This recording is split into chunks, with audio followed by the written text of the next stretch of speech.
Hi, friends.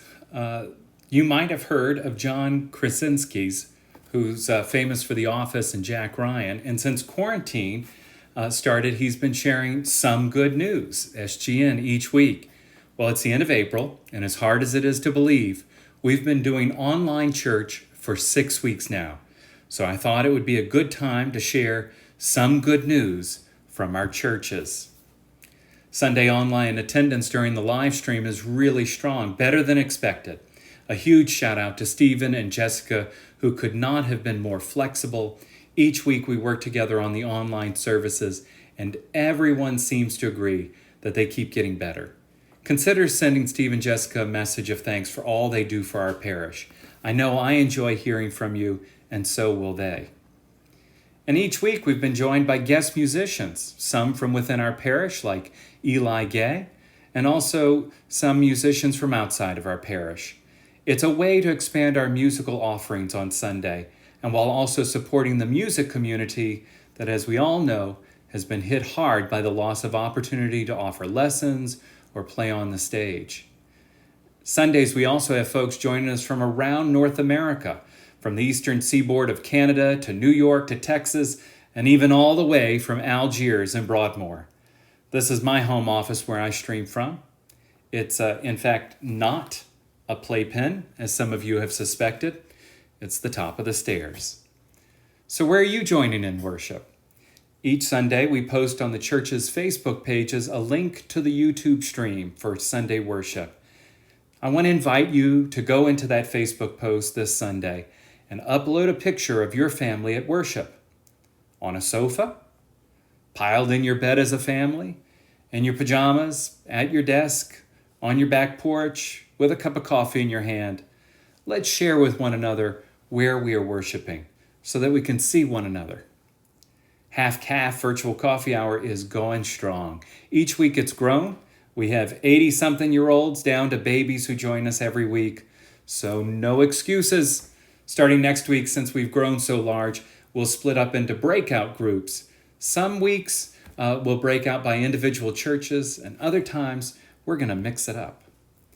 And it is hard to believe, but in the last month, we also had Holy Week with a Maundy, Thursday agape meal over Zoom, a rather traditional Good Friday service streamed over the internet, and then that evening, folks joined in for a family Good Friday service. We read the three trees and sang songs and shared together. Thank you for joining in Holy Week. I know it was different, but because it was with you, it felt holy. Small groups are going strong and have even expanded with the launch of new groups. This morning, the retiree Wednesday morning group held their first Zoom gathering. We now have an Annunciation parents group that meets every other Friday night at 8 p.m. And stay tuned, Mount Olivet parents, we're going to launch a group for you soon.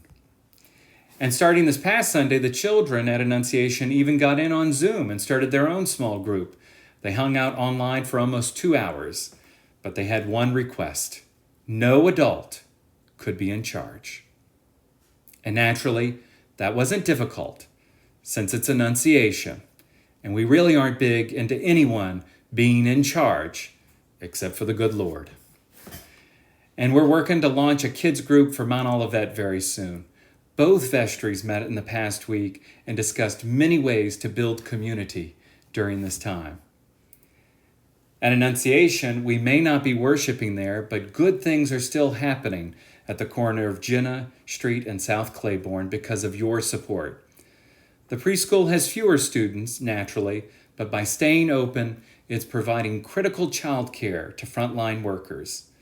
Soul, sustaining our urban landscape, planted hundreds of trees during the pandemic that had been delivered right before the quarantine hit. So our neighborhoods are greener and our children are still being cared for and loved. And at Mount Olivet, Shirley and Dalton and I have continued to move forward on the insurance claim, which has made great progress, and the reconstruction plan for the church. And naturally, that slowed at this time, but despite quarantine, we've made progress, and we hope to share more with you soon. And finally, giving is holding strong at both parishes. Annunciation hit 90% of plate and pledge for the past 4-week period. Olivet hit 85%. It's extraordinary and it's needed. We have folks in their 80s who have learned online giving. So thank you for doing what you can. But I also want to say, if you've been laid off or had a drop in your income, please do not feel bad about having to pull back on what you give. This is not your fault. And as the scriptures encourage us in the Acts of the Apostles, we each should give according to our ability.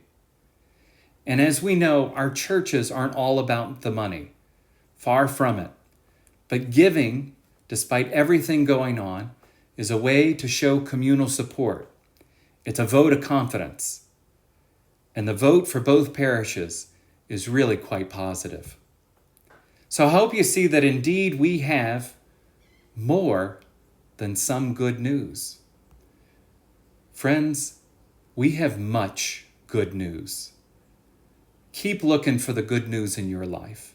It's a crazy time, no doubt, but I'm glad to walk this path with you all. God bless you, and see you later this week in small group and half-calf and online for Sunday worship at 10 a.m. Take care, friends.